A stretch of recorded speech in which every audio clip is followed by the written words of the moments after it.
ফুটপাত ধরে হাঁটছি, নিজের মাথার ওপর ছাতা মেলে ধরা, আবদুল্লার গায়ে রেইনকোট।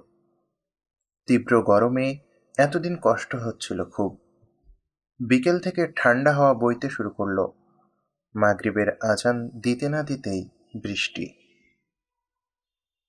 প্রায় 17 ঘন্টার সিয়াম শেষে জিরোবার সময় কমই পেয়েছিলাম। খেজুর আর পানি মুখে দিয়ে ছুট লাগিয়েছিলাম মাগরিবের সালাত আদায় করতে। ফিরে এসে ঘন সুফ দিয়ে ইফতারের সমাপ্তি টানা হলো।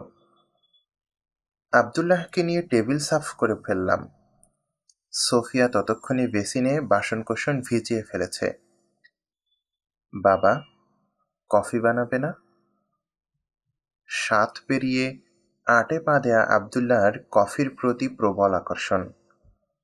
সবসময় শাসনের শৃঙ্খলে বেঁধে রাখতে নেই।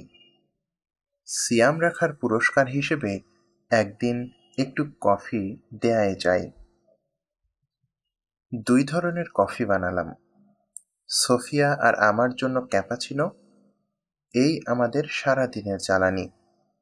আর আবদুল্লার হাতে ধরিয়ে দিলাম আমার নিজস্ব রেসিপি। অনেক অনেক চকলেট আর দুধে যৎ সামান্য কফি। তাই পেয়ে ছেলে কি ভীষণ খুশি। এরপর আবদুল্লাহকে নিয়ে তারাবির উদ্দেশ্যে যাত্রা। আর কয়েক কদম এগোলেই লন্ডন রোডের সেই মসজিদ, যেখানে আমি বাবার হাত ধরে তারাবি পড়তে আসতাম। আবদুল্লাহর নানান প্রশ্নের জবাব দিতে দিতে মসজিদে পৌঁছে গেছি। দেরি হয়ে গেছে। ভেজা ছাতাটা বন্ধ করে দ্রুত ভাঁজ করে নিলাম। আজ বোধহয় আর প্রথম কাতারে দাঁড়ানো হলো না। গুড়ি গুড়ি বৃষ্টি পড়ছে তখনও। বাতাসে ছেলেবেলার ঘ্রাণ। সেই ঘ্রাণে বুকের ভেতরটা কেমন হাহাকার করে ওঠে।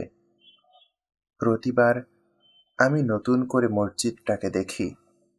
স্মৃতি জড়ানো মসজিদ। গেটের ধারে বিশাল সেই নাম না জানা গাছটা আগের মতোই আছে। নতুন সংযোজন, গোলাপের ঝোপ। আমাদের মতোই আরেক বাবা ছেলের জুটি দেখতে পেলাম। ছেলের বয়স 13-14 হবে। বাবা বলছে, তারাবির সময় উধাও হয়ে যেও না যেন। ছেলে মিনমিন করছে, বাবা, আমি তো কাল উধাও হইনি, অজু করতে গিয়েছিলাম, ফিরে এসে দেখি জায়গা নেই। কেমন অদ্ভুত এক অনুভূতি শির দাঁড়া বেয়ে নিচে নেমে গেল। আমার সেই পুরনো ছুতো অপরিচিত এক কিশোরের মুখে। গ্রহ উপগ্রহের আবর্তনের মতো কি তবে জীবনেরও আবর্তন হয়? নতুবা ঘুরতে ঘুরতে আগের দৃশ্যপটে হাজির হলাম কি করে? বৃষ্টি, ছুঁতো খোঁজা কিশোর আর লন্ডন রোডের মসজিদ আমায় ফিরিয়ে নিয়ে গেল কৈশোরে। ছেলেটার মতো আমিও 13-14 বছরের কিশোর ছিলাম। স্রষ্টার অস্তিত্ব নিয়ে নানান প্রশ্ন, মনের মাঝে অবিশ্বাসের আনাগোনা। মা বাবা সিয়াম রাখতে বলেছে তাই রাখি। বাবার সাথে জোর করে তারাবিহ পড়তে আসি। ফরজ সালাত শেষে তারাবির পুরোটা সময় ঘুরে ফিরে দেখি রাতের লন্ডন। 1 ঘন্টা পর আবার ভালো মানুষের মতো ভিতরের সালাতে দাঁড়িয়ে যাই। বাবা যদি জিজ্ঞেস করে কোথায় ছিলে, মুখস্থ জবাব দিয়ে দিতাম এই কিশোরটার মতো। যে সময়টার কথা বলছি তখন শীতকাল ছিল, দিন ছোট, এত দীর্ঘ সময় ধরে সিয়াম রাখতে হতো না। তবুও অস্থির হয়ে যেতাম। হাত বাড়ালেই ফ্রিজ ভর্তি খাবার, তবুও খাওয়া যাবে না, মা বুঝে ফেলবেন। না খেয়ে গোটা দিন পার করে দেয়া খুব কঠিন। গেমস খেলি, কমিক পড়ি, সময় কাটে না। মা সালাতের কথা জিজ্ঞেস করলে হুঁ হাঁ করি। একদিনের কথা, স্কুল থেকে বাড়ি ফিরেছি। দরজার লক খুলে দেখি একটা ছোট্ট বই পড়ে আছে। বই না বলে বুকলেট বলাই শ্রেয়। উবু হয়ে হাতে তুলে নিই বুকলেটটা। খুব অদ্ভুত নাম। Do you know this book? কি আশ্চর্য! বই পড়বার আগেই জানতে চাইছে এই বই সম্পর্কে জানি কিনা। মনের মাঝে একরাশ কৌতূহল, একদিকে অদ্ভুত নামকরণের প্রতি আকর্ষণ, অন্যদিকে সময়টা কোনো মতে পার করে দেবার ইচ্ছে। বইটা পড়ে শেষ করার জন্য আর কি লাগে। তখনও জানতাম না এটা ধর্মীয় কোনো বই। সত্যি বলতে, যদি জানতাম ছুঁয়েও দেখতাম না। কেবল নামটা কৌতূহল জাগানিয়া বলেই পড়তে শুরু করলাম। কোরআনে উল্লেখ করা কিছু সায়েন্টিফিক ফ্যাক্ট নিয়ে বইটি সাজানো। পৃথিবী কি করে সূর্যের চারিদিকে ঘুরে, পানিচক্রের কথা, মাতৃগর্ভে ভ্রূণের বেড়ে ওঠা, পাহাড়গুলো কি করে খুঁটির মতো ভূত্বক ধরে রেখেছে, মহাবিশ্বের সম্প্রসারণ, কি নেই এতটুকু বইটিতে। গোগ্রাসে পড়তে থাকলাম আমি। কুরআন 1400 বছর আগের বই। নাজিল হয়েছিল শেষ নবী মুহাম্মদ সাল্লাল্লাহু আলাইহি ওয়াসাল্লামের উপর। নিরক্ষর একজন মানুষ, তিনি কি করে জানলেন এত কিছু? সেই সময় আমার বিশ্বাস ছিল না কুরআনে, না ছিল নবীর ওপর। আকারে, আয়তনে ছোট্ট সেই বই আমার জন্য ছিল বিশাল এক বিস্ময়। তখনও জানতাম না 2 দিন পর স্কুলের বিজ্ঞান ক্লাসে আমার জন্য আরো বড় বিস্ময় অপেক্ষা করছে। পৃথিবীর সবচেয়ে একঘেয়ে ব্যক্তিটি ছিলেন আমাদের সায়েন্স টিচার। তিনি মূলত একজন রিসার্চার ছিলেন, ক্ষুরধার মেধাবী মানুষ। সেই সময় ফিজিক্সের এমন কিছু বিষয় তিনি জানতেন যা অনেকেরই অজানা। ওইসব ছিল তার রিসার্চের বিষয়বস্তু। সাধারণত যা হয়, অতিমাত্রায় মেধাবী আর জ্ঞানী লোকেরা শিক্ষক হিসেবে ভালো হন না। আমাদের সায়েন্স টিচারও তার ব্যতিক্রমী ছিলেন না। তিনি টিনেজ ছাত্রদের জ্ঞান বুদ্ধির দৌড় অনুধাবন করতে অক্ষম। তিনি কি পড়াচ্ছেন তা আমরা বুঝতে পারতাম না বললেই চলে। বরাবরের মতো সেদিনও ক্লাসটাও একঘেয়ে ছিল। আমার মনোযোগ ছিল জানালার বাইরে। স্কুলের পেছনের রাস্তাটা জানালা দিয়ে দিব্যি দেখা যায়। ক্লাস চলছিল ক্লাসের মতো। আমি আর চোখে ব্যস্ত জনপদের খোঁজ রাখছিলাম।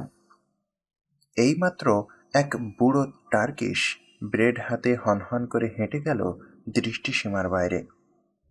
এর পরপরই দৃশ্যপটে হাজির হলো এক ছোট্ট ছেলে, সাথে এক মহিলা, সম্ভবত তার মা। মায়ের হাত ছাড়িয়ে তুষার ভেজা রাস্তায় ছেলেটা পিছলে পড়েছে। ঠিক সেই মুহূর্তেই কিছু ভাঙা ভাঙা শব্দ আমার কানে ভেসে এলো। বিজ্ঞানী এডউইন হাবল, মহাবিশ্বের সম্প্রসারণ। মহাবিশ্বের সম্প্রসারণ? সে তো 2 দিন আগেই সেই বুকলেটে পড়েছি। 7-5 না ভেবে হাত তুলে স্যারের দৃষ্টি আকর্ষণ করলাম। স্যার, এই সম্প্রসারণের কথা আমরা কবে জানতে পারলাম? আমার প্রশ্নে খুব খুশি হলেন তিনি। বিজ্ঞানের যে কোনো আবিষ্কার যেন তারই অর্জন, তারও ভাগ আছে যেন তাতে।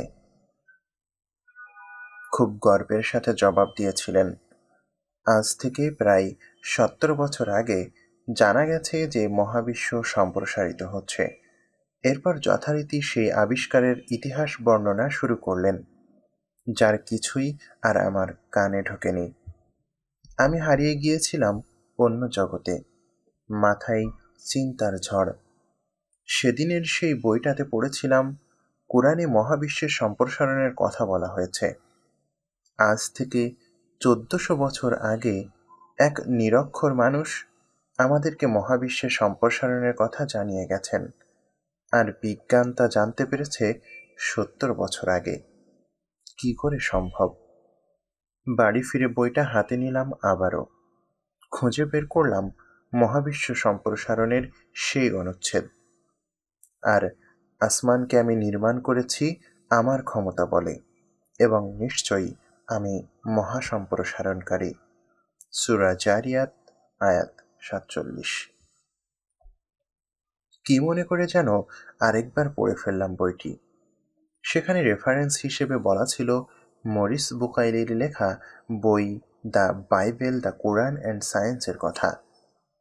আশ্চর্যের ব্যাপার, মরিস বুকাইলির এই বইটিও আমার বাড়িতেই ছিল, একেবারে আমার বুকশেলফেই।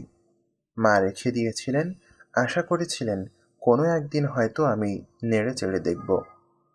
চোখের সামনে বইটা থাকা সত্ত্বেও আমি পড়বার আগ্রহ পাইনি এতদিন, কারণ সেখানে ছিল বাইবেল আর কুরআনের নাম।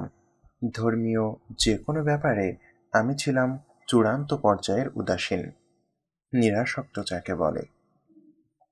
সেই রমাদান ছিল আমার জীবনের শ্রেষ্ঠ রমাদান। সে মাসেই আমি অবিশ্বাসী থেকে বিশ্বাসী একজন মানুষে পরিণত হয়েছিলাম। চিন্তা জগতে আলোড়ন তোলা ছোট্ট একটা বই আমাকে চিনতে শিখিয়েছিল সত্য দিন।